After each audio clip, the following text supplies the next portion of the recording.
Hello, and welcome to Enlightened Empaths, your community for the spiritually awakened. Denise and I have been discussing various healing modalities throughout the last several months, and this week we thought we'd talk about sound healing, which has been used throughout the ages to help us get into a better and more balanced vibration state. So, we're going to be discussing different sound therapy modalities you can use to enhance your own life. Now, if we think about sound healing, you have to go back and back and back through history. Shamans would go into altered states of consciousness through drumming, singing, and chanting. And I think we all feel the connection of music and dancing in our own lives. We can understand the way songs link us to memory and emotions. But now science is starting to prove how frequency and vibrations can help us with stress, pain, and deepen our connection to spirit and ourselves. Now, Denise is a lot better at understanding this than I am. We're going to get a little science-y at different points here, so bear with me. But the way I understand it is that when our brain hears sound waves, they are converted into electrical signals. And these electrical signals travel up an auditory nerve and induce positive responses in our bodies, which help us to feel more balanced, centered, and whole. And so a lot of recent science is starting to prove that sound therapy can help us with issues like stress, ADD, anxiety, PTSD symptoms, headaches, sleep issues, pain, and depression. That's a lot of information, Denise. What do you have to say about that? I don't know how much more I'll be able to explain this in a sciencey way, but we can try. One of the things that I found was a really cool website that had a lot of information that might be helpful for folks. It's soundhealingglobalsummit.com. And there are all kinds of practitioners. There's information. I believe it's an online free program that you can listen to the different things. But even if you go on just to explore the different modalities of sound healing and what these different practitioners are bringing to the table, it can be really, really helpful. And again, that's soundhealingglobalsummit.com. From what I understand, sound healing, everything, we always talk about this, that everything is energy. Well, with sound healing, every living being is in a state of vibration. So if we just switch the word energy for vibration, that to me makes it a simple jump over to how sound healing really works. And when you're in harmony with the parts of yourself or your environment, the resonance of your vibratory frequency is low. So when there's dissonance or something that causes disease or upset in your field, that's where this sound therapy can come in and help balance things out a little bit. And then some people go way airy-fairy with this, and other people go to the science. I like to ride that middle rail. So, yeah, I do too. In everything. I think balance in everything. But the concept of resonance, that vibratory frequency of an object, and we've said that it doesn't matter if it's you or me or a pet or a plant or even something that's stationary, it vibrates at a certain frequency. So sound measures in frequency or hertz, and frequency is the rate per second of vibration that consists of a sound wave. And that's even going a little too far into the science for me. And someone who's listening to this is shaking their head and saying, this is so basic, what's wrong with these women? But we're trying, right?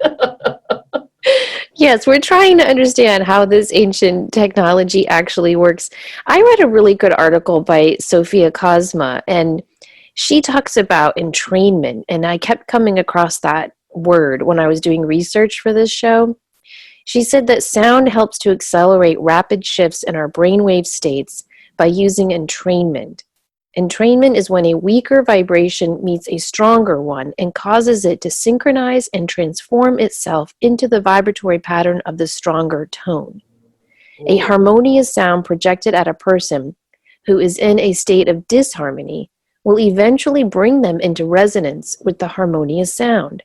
By using frequency and pace, we can entrain our brainwaves to shift from a normal beta state to an alpha relaxed brainwave state, and then even further to reach a meditative state of theta and then delta. This is what meditation practice does, but with sound, it is the frequency and vibration that is the medium that causes the shift. If I were to put that in my own words, if we're vibrating, let's say vibrations go from 0 to 10. Let's just pretend it's that easy. Mm-hmm. And you're vibrating at a 3. because you've had a crappy week and your boss is on your neck all the time and you've got a jam-packed weekend of stuff you don't want to do coming up as well. So you're just kind of vibrating low at a 3. And then you listen to this harmonious, perfectly balanced, beautiful music that vibrates at a 10. Somehow through the process of entrainment, that makes your vibrating energy of a 3 lift all the way up to a 10 because your brain is always seeking harmony and balance. And I thought that was just a really neat explanation of sound therapy. And then I started reading that, okay, we know that everything vibrates at a certain frequency or sound. Well, the universe vibrates. The universe has an energy field. We have an energy field. Our energy is constantly working to maintain a sense of balance with the universal energy field. Meditation and positive living help us to do this, but sound therapy does too, because all methods of sound healing produce tones that help us get in alignment through this process of entrainment with the universe's energy field. Right. And on a simplistic level, just think about how different we feel depending on the music we listen to.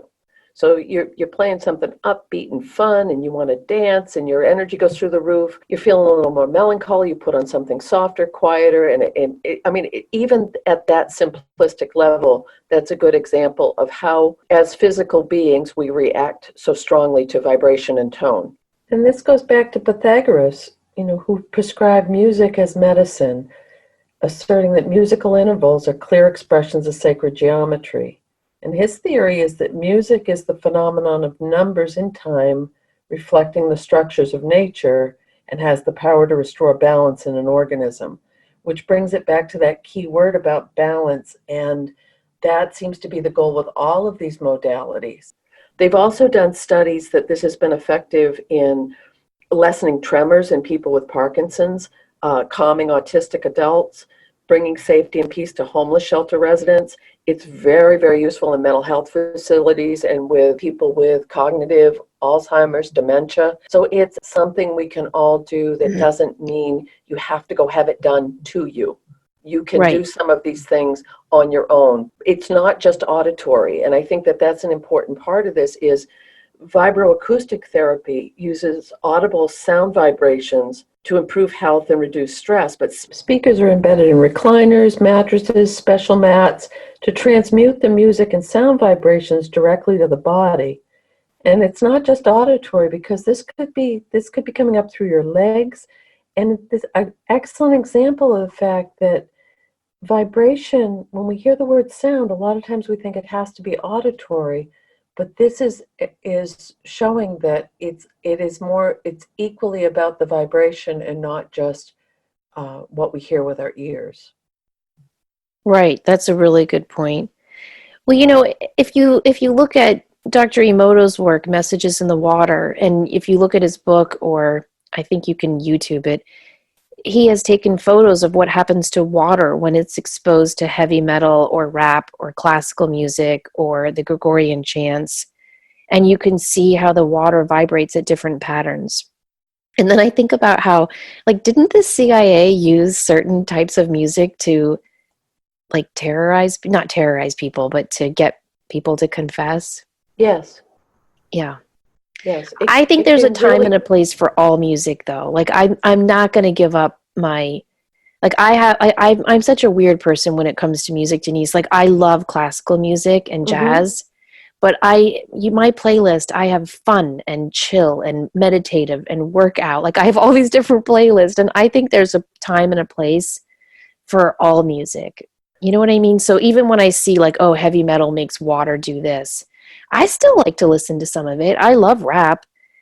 I just think there's a time and a place. And I think to pay attention to your body and to see how your body responds to different types of sounds and music is a start to look at how sound therapy in a more traditional sense can work for you. Yes. Very, very well stated. Well, I don't know about that, but all right, well, let's talk about some of these modalities that people can use. I think one of the most common ones we're familiar with, I don't want to say all of us listening, but I think most of us have walked through a World Market store and seen a singing bowl.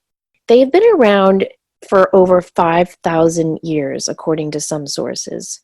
There are two types of singing bowls. There's the Tibetan singing bowl, which is made of metal, and there's crystal singing bowls, which are made of quartz. The tones emitted by these bowls are said to help release hormones and neurochemicals that help us get into deeper brainwave states of consciousness. Singing bowls help us do this due to something called sympathetic resonance, which occurs when two things vibrate at the same rate. So your body will fall into resonance with the sound of the singing bowl, which helps to lift and raise your vibration. And this helps our cellular functioning and elevates mood levels too. Now, something that's interesting, I did not really know this until I started looking into. I've always had a Tibetan singing bowl, but I really wanted a crystal singing bowl. They're kind of pricey, so I kept putting it off because I spend enough money on crystals. But then for my birthday this year, I'm like, you know what? I'm getting myself a singing bowl. Well, you can get singing bowls that are tuned to different chakras. So every chakra resonates to a different musical note. Like your root chakra is to C, your crown chakra is to B. I decided to get a third eye chakra singing bowl. And I didn't really think about it when I bought it. I just was like, oh, third eye, great. And I put it in the cart and I bought it. And when it arrived at my door and I took it out and I rang the bowl with the mallet, we'll talk about that in a minute. My girls and I both said, we all said at the same time, we could feel it vibrating in our head.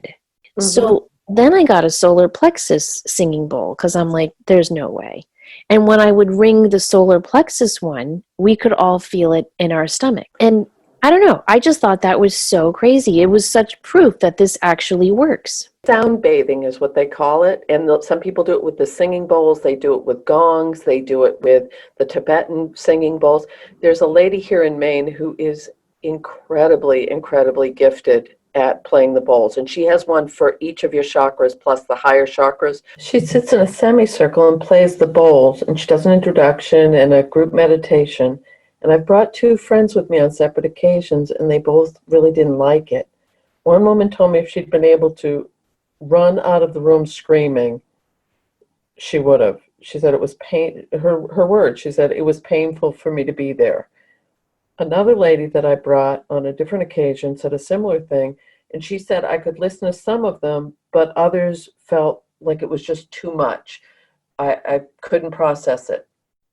So I wonder if you have a really blocked chakra, if that makes a difference with the resonance, or if you have maybe an issue you're trying to work through, if it makes the sound therapy feel aversive rather than supportive. Yeah, I think so. It's kind of like those women I was talking about a couple of months ago on the show, who every time at the end of the yoga class, when it gets to Shavasana and you have to sit in corpse pose for 5 minutes, they just run out of there because they can't handle sitting still for 5 minutes. I think if you're not at that level of being ready to be tuned to these vibrations, it's not going to feel really great to you. Kind of like the first time you might have tried broccoli. Like I remember as a kid, I was like, this is disgusting. Why is my mom serving me little trees? Now it's my favorite vegetable. Oh, that's So funny. it might be like that, like you're not ready for it. But they're also you can buy them online and they're not expensive. They have the chakra drums, and they're these little pan drums that you hit with a mallet, but each little spot is aligned with a different chakra. So you just kind of go bong, bong, bong, bong. And I had got one for my son, and he was playing it, and he's just naturally musical, so it sounded like something. I was just banging on it like a chimp, which was not. But it just, oh my gosh, I went instant zen. I loved the sound, the tone, it reverberated. So I think another part of the sound therapy thing or the sound healing is your propensity as an individual to be responsive to it. Like some of us it's going to impact us more than others. But that's kind of a fun thing if you can play with one of those, because it's similar to the bowls for me as far as really vibrating on those frequencies. Right. Well, if you wanted to try a singing bowl, you can get a Tibetan metal singing bowl. I think the cheapest one I've seen is like $30. The crystal bowls tend to start around $150 or $200. So a Tibetan singing bowl might be the way to go if you just want to try this and see if it works for you. And you just place the mallet that it comes with on the outside of the rim and you run it along in a circle with your whole arm. And you want to get just a gliding, smooth, continuous motion until this long, continuous tone is emitted. And they recommend that you listen to or play your own singing bowl for 10 to 12 minutes a day. And this has been shown to get you into that theta brain state that we need for meditation and balance more easily. Now, one study even showed that if you do this for 10 minutes a day, it helps reduce blood pressure. So listening to singing bowls helps with many things in our lives, and it also helps to keep our chakras in balance. And again, I know I promote this free app a lot, but on Insight Timer, they do have free meditations for crystal bowls. There are CDs you can download. You can find them on YouTube. And as we talk a little bit more about different frequencies and what they do, you can find free resources to practice with this at home and see, is this something that really works for me? And then it may be, wow, I love this. I want to invest in some equipment or go see a certified music therapist for more help in this field. Now, I also use my singing bowl to cleanse my crystals. I'll put a crystal in the bowl, and then I'll put the mallet around outside and ring it until, the whole bowl is vibrating. And that helps to clean the energy of the crystal. And you can use it to clean and lift the energy of your home too. Just go throughout each room. Ringing tinkly bells will do that too if you want to clear space energy. Yeah. Again, the sound thing is you ring a little handbell and it'll clear space a bit as well. Clapping your hands will do that too. Mm-hmm. Should we move on to binaural beats?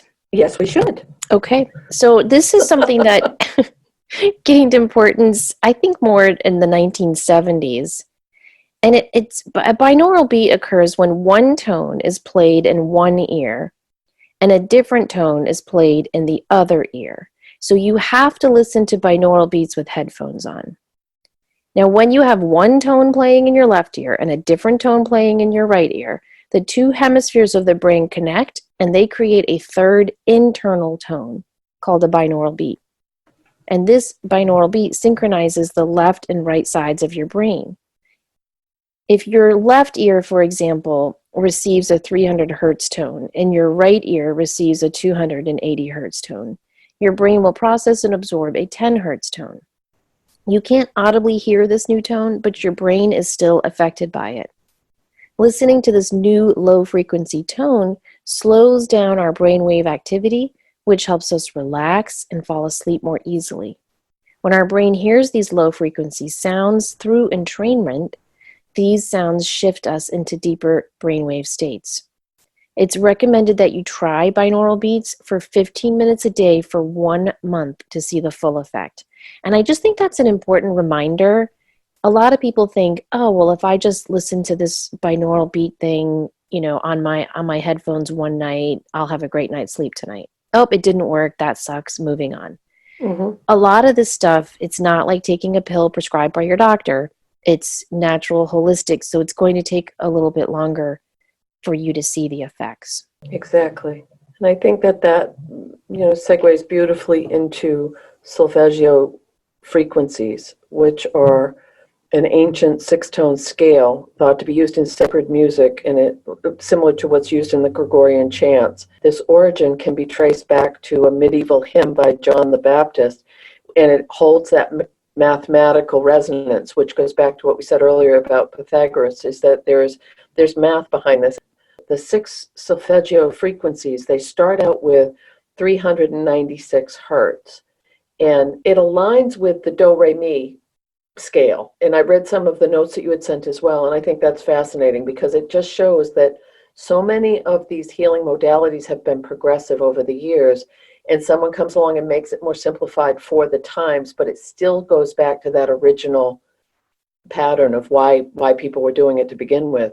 But supposedly, and I'm saying using these words like supposedly and probably because it isn't a defined, there is science to back this up. And if anyone who's listening is a music therapist or practices sound healing, I'm sure they can send us some notes and let us know more specifics. What they're saying at 396 hertz, this is about liberating guilt and fear. So if that's something you're working on in your life, to listen to that sound at that frequency is going to help you release those feelings of guilt and fear. And that's a pretty base level. At 417 hertz, it's undoing situations and facilitating change. I mean, I can just read through the list. Do you want to add any comments on this as we go, or do you want me just to go through the list? Well, no, I want you to continue going through the list, but I wanted to read a quote from the notes I sent you because I sent them to you because I don't really understand what I wrote. So Okay. this is this is what I read in an article from Power Thoughts Meditation Club, that the solfeggio scale was rediscovered by Dr. Joseph Barber, who's said to have been guided intuitively to find a pattern of 6 repeating codes in the Book of Numbers. He found in chapter 7, verse 12 through 83, number references that, when deciphered using a numerological technique, could be reduced to a single digit. This revealed a series of 6 electromagnetic sound frequencies, which he determined to be the 6 missing tones of the ancient solfeggio scale. And this original scale was the one used by the Gregorian monks. And I have read for years in my metaphysical studies that if you just play the Gregorian chants in your home, you don't have to sage your house, basically. Like, you will clear your home of negativity, that there's just something very mystical about listening to the Gregorian chants. Mm-hmm. And then to read this, I was like, I don't know. I found that interesting that he was guided to find this in the Book of Numbers and reduced it numerologically. And then the other information I found quoted Tesla, who said 369, if you understand the meaning of the numbers 369, you'll understand the mysteries of the universe. I don't know. It's But it goes fascinating. back to what it is, because it goes back to things being based on math again, which is, my older son said when he was a little tiny guy, math, I love math. Math is true. Numbers are true. And to make that connection between these numbers and the frequency, there is a link there that I think is way over my head, but it makes sense. If that, even though I don't completely understand it, it makes sense to me on a core level that they would base this on these numbers and the frequencies of these numbers. Plus, I mean, kind of a jump, but not really, in my interconnected theory, is numerology and the power of numbers. So why wouldn't sound healing and frequency be involved with that as well? Exactly. All right, go back to your list. So 396 hertz releases fear, 417 hertz eases and initiates change. And just so before you continue with the list, a hertz so sound is a wave, a movement of air molecules that our brain translates into sound. These waves are measured by how many times they complete a cycle in a second.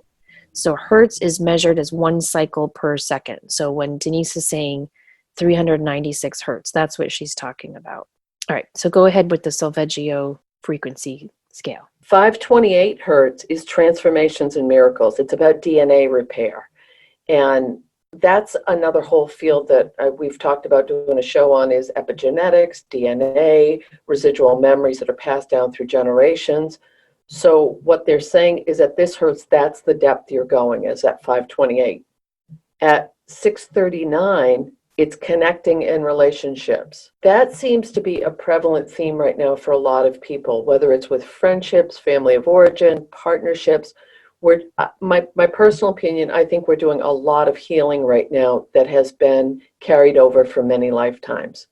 And if sound healing or listening to a specific frequency can help put some things to rest or elevate that, I'm more than willing to try it. Do you agree with that we're all going through a lot of shifts with relationships and transitional stuff right now? Yes, I do. I think that we are experiencing a shift in the universal consciousness, and it's affecting all of us. Yes, 741, expressions and solutions. So this again, and I don't know enough about what hertz that would be, but it's a higher vibration if it's 741.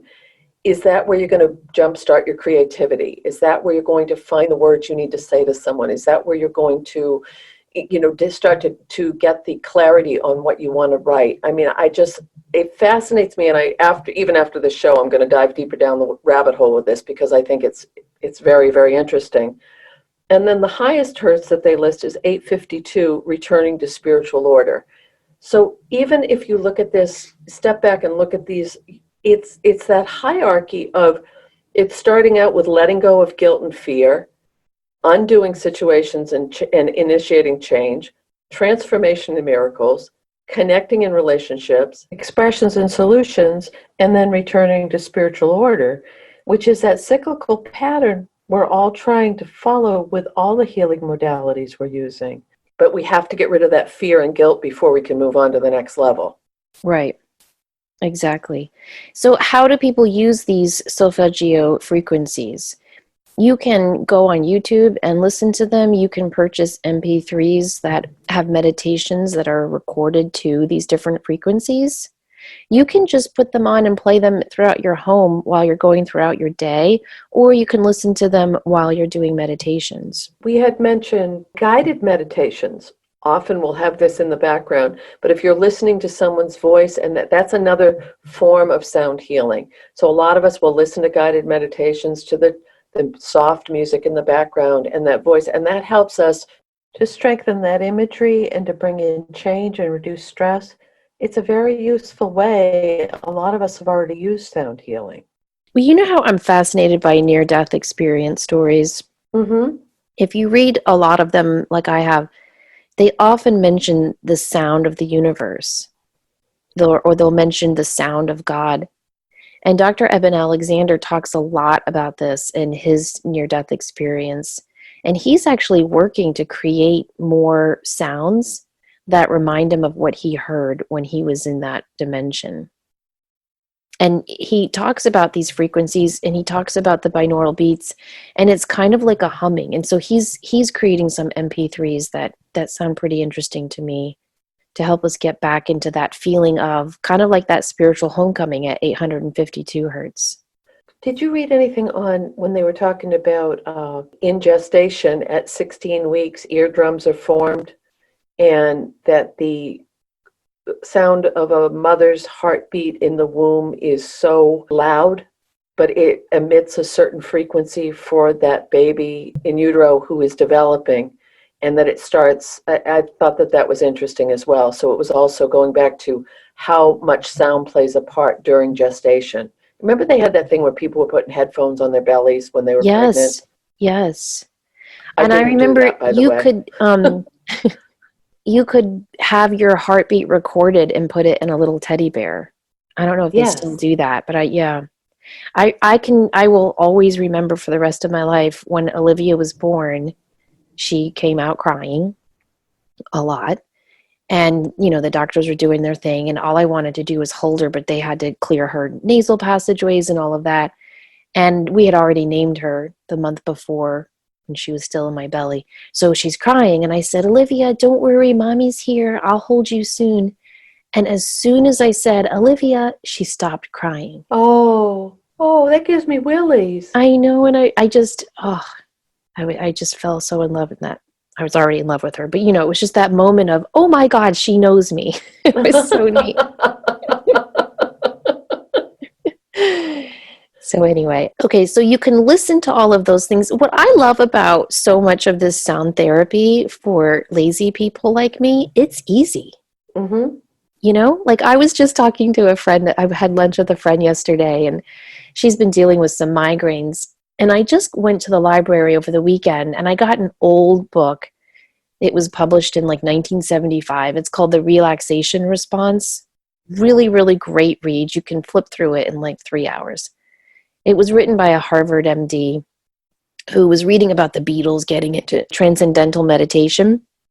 And he was like, does this really work? So he started doing all this research on meditation, and to his surprise discovered, yeah, it actually does work. And it does all the things it purports to do. It lowers blood pressure and decreases headaches and induces better sleep states, reduces anxiety, depression, helps people walk away from addiction. So a lot of the book is just charts of the reports and studies that he did.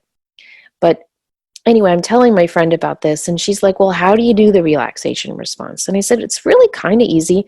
You just have to sit. He recommends you sit with your back straight, upright, and you pick a word. It doesn't have to be a mantra that some guru gives you. It can be any word. It could be love. It could be the number 7. It doesn't matter. You just pick a word and you breathe that word in and you exhale that word out. And you just do that for 10 minutes a day, twice a day.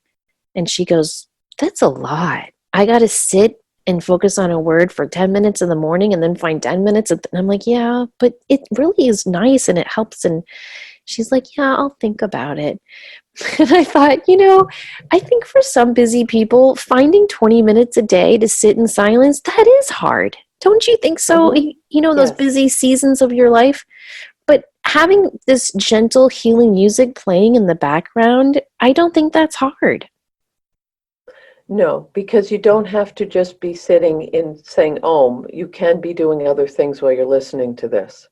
Especially I think you can. For me personally, I listen to these types of things when I'm walking the dogs. It's just to calm down a little bit. I think that it depends on again, I think this is another example of do what works best for you. Because on some level, you know how this is best going to work for you.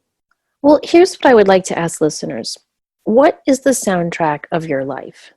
Oh my. Because I remember growing up, I could tell time by my mom watching TV.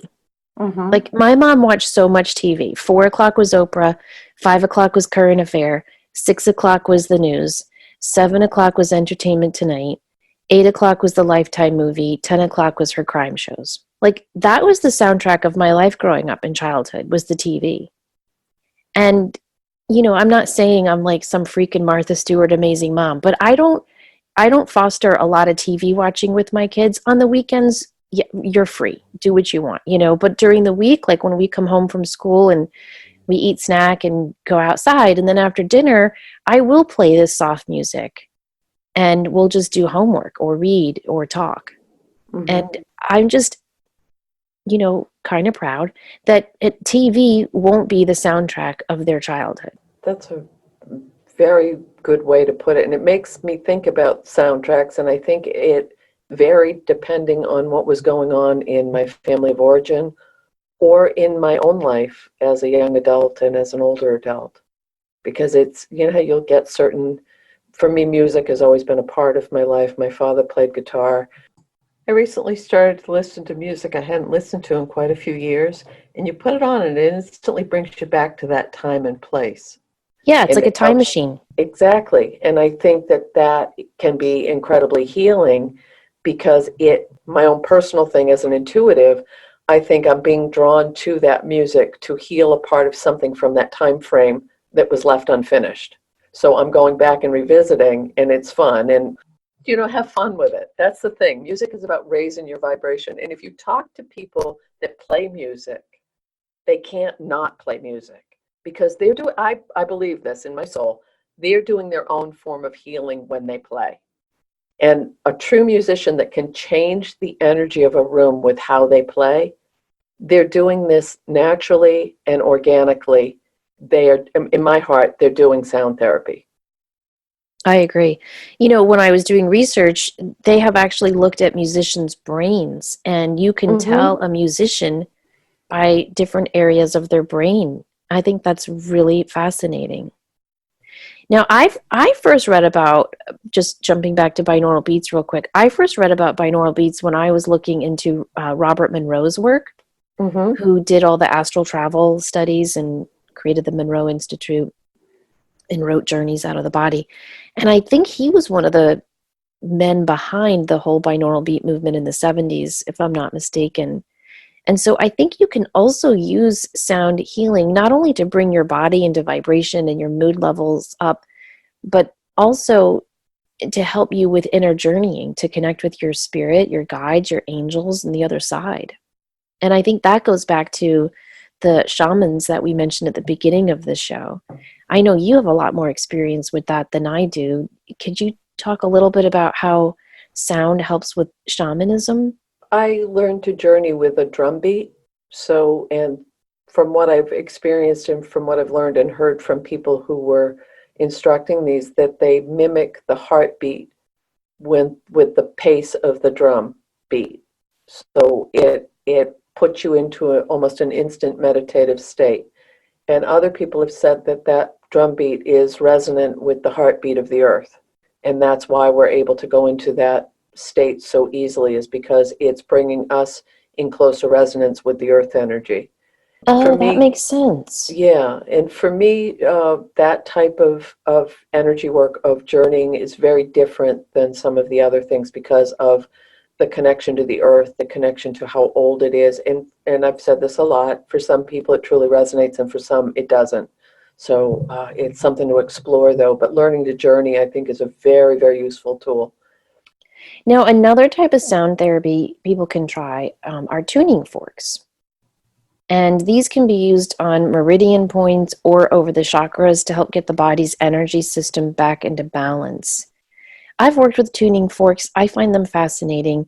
You can actually YouTube tuning forks from a physics point of view and look at the science behind how they work, which is really interesting to look at and see it, in a visual way, to watch how the vibration and the sound produced from a tuning fork can affect water, can affect energy. But you can use a tuning fork in different ways. Each tuning fork is tuned to the sound of a chakra. So you can get tuning forks that are tuned to each of your 7 chakras, and you can tap the fork. You want to tap it over a hard surface. I like to use my elbow. So that's just how I took one little workshop in it, and that's how we were taught. And then you circle the tuning fork over the corresponding chakra, and that helps to bring the body and that chakra center back into balance. But you can also use tuning forks to clear and charge your water. And that's something I like to do a lot when I'm drinking water throughout the day. And I'll just take my tuning fork and I'll just bang it on my elbow, which I know that sounds weird as I'm saying it now, but it's a hard surface. And Hmm. then you just put it into the water, and you can see the water kind of bubble up for a minute as it's receiving the energy from the tuning fork. Have you Oh, that's used tuning? interesting. I haven't, but I love sound, so I am fascinated with this. Yeah, it's kind of a neat thing to try. And I think the water tastes better. Is that, me thinking that because I'm thinking that? Is it placebo? I don't know, but I think the water tastes better. Well, and I think we've just mentioned a whole lot of things: the tuning forks, the singing bowl, the Tibetan bowls, the guided imagery, the meditations on YouTube or on CDs that you can listen to the different frequencies and work on those things. But there's also traditional music therapy, which is making a huge, huge surge right now. With even on a practical level, a lot of insurances are covering music therapy as a healing modality now, which is great. And there's a couple of, like, neurological music therapy is known to reduce stress and promote relaxation. And been some studies that have shown that it's more effective than prescription drugs in reducing anxiety before surgery. But this was a study published in 2017 that said 30 minutes of music therapy combined with traditional care after spinal surgery literally reduced the pain. The point of this neurological music therapy is creating, listening, singing, and moving to music can be used for physical rehab, pain management, brain injuries. The preschool where I worked for the little folks that had autism, they had a music therapist come in, and to watch the difference in the language development with the children who worked with the music therapist. They would work one-on-one with each of the children, and then they would do language activities, and it was amazing. Like the increased eye contact, the increased verbalization. Some of the kids that had behavioral issues due to their frustrational levels, they would have be more compliant with being able to follow directions. I mean, it was really kind of fascinating to see how almost instantaneous it was, and they loved it. It was fun for them. The Bonney method is named after Dr. Helen L. Bonney, and that's, again, similar to the guided imagery and classical music, to help explore personal growth, consciousness, and transformation. Another study that was done in 2017 showed promising evidence that a series of sessions could improve psychological and physiological health in adults with medical and mental health needs. And personally, having worked in a field with a lot of folks with behavioral and emotional issues for so many years, music in the background can be an amazing, amazing elixir for folks that are struggling with behavioral or mental health issues. And the last one I wanted to mention was the Nordhoff Robbins, which this is taking it to the next level and goes back to what I said about this being covered by insurances and such. This is delivered by skilled musicians who complete the Nordhoff Robbins 2 years master's program, and they use music familiar to patients to create new music together, work toward a performance. It's used by children with children with developmental disabilities and their parents, mental health, learning difficulties, autism, dementia, and other conditions. And way, way back in the day, I taught at a preschool in Oregon, and it was a really cool place, and it was half of the little people were identified and half weren't. And I loved working. It was 3 to 5 year olds because they don't see the disability and they didn't see the differences. They just, we're all kids playing. But even way back then, they were using the importance of using music therapy in a teaching modality. You know, you hit the drum and you do the alphabet, or you do songs, and when you think back to how many of the songs we teach little kids in early grades, we can all sing those right now, right off the top of our heads, because music builds that bridge to learning so beautifully. It's so true. You know, we had a charter school that started in our town years ago, and their test scores were great and through the roof. And a lot of the teachers who worked there thought it was because they had classical music piped throughout the school. You know, just playing very softly. And do you remember as a kid, sometimes a teacher would play calming music in a classroom at different points throughout the year? And it would just kind of make everyone calm down. I always wonder why more teachers don't do that. I remember like in the 5th grade, I had this teacher I really liked. And when we did social studies, she'd introduce a chapter. Mm-hmm. And then at the end of the chapter was always this little do you know section. And it was just a reading comp questions. And every time we would get to that section, she had the most beautiful voice. And she would sing that song. She'd walk up and down the aisles singing, do you know where you're going to? You know that I can't sing, obviously, but it's an old song. And I would just calm down. Mm-hmm. And every time that I hear that song on the radio, which they don't play as much anymore, but I will instantly go into that calm, relaxed state because I remember being in that classroom with that kind teacher as she sang that beautiful song. Can't you instantly jump back to rocking your baby in the middle of the night, feeding your baby at 2 o'clock in the morning, and you instinctively start to rock and hum or sing softly? Yes. Yes. Those are precious memories. I know. I would always sing the Mockingbird song. And then, of course, Eminem made his own version, and it cracks me up to think about it now. Because at the end, when it gets to the line about how, you know, and if it's not a diamond, he's like, I'll make him swallow every bleep, bleep carrot. Do you know what children's song I do not like? What? You Are My Sunshine. Really? I don't like that song, You Are My Only Sunshine. Like, I'm just putting such a lot of expectation on a kid. I never, ever would have thought of that. I've never sung that song to my kids, but I have made up a song for each of my children. Oh. And they all have their own. Oh, that's interesting. Now that they're teenage girls, do you ever still sing them? Oh, yeah, and they'll ask me to. Yeah. Oh. Well, see, that's sweet. Yeah, it's fun. Olivia's is like a little short and fun. Tori's is too, Oh Christmas Tree. It's like, oh Victoria, how your mommy loves you so. Oh. And then Chloe's is too, A Little Bear Song. That is so beautiful. Yeah, and they love it. And they'll go, can you sing me my Chloe song? Oh. But I never did that's sing. Precious. I never did sing You Are My Sunshine. That was off the books. That was off the books. You're not my only sunshine. Like, go shine yourself. I'll shine too. We'll shine together. But you're not in charge of lighting me up. I don't like that. That's my personal opinion. This is kind of a shameless plug, but not really. There is a young couple in New York they're both music therapists, and they've started a YouTube channel, and they also have a website. Their names are Ben and Anna, and the name of their band is Benanna, Benanna, and they are doing some fabulous, fabulous videos and activities, and it's geared towards preschoolers.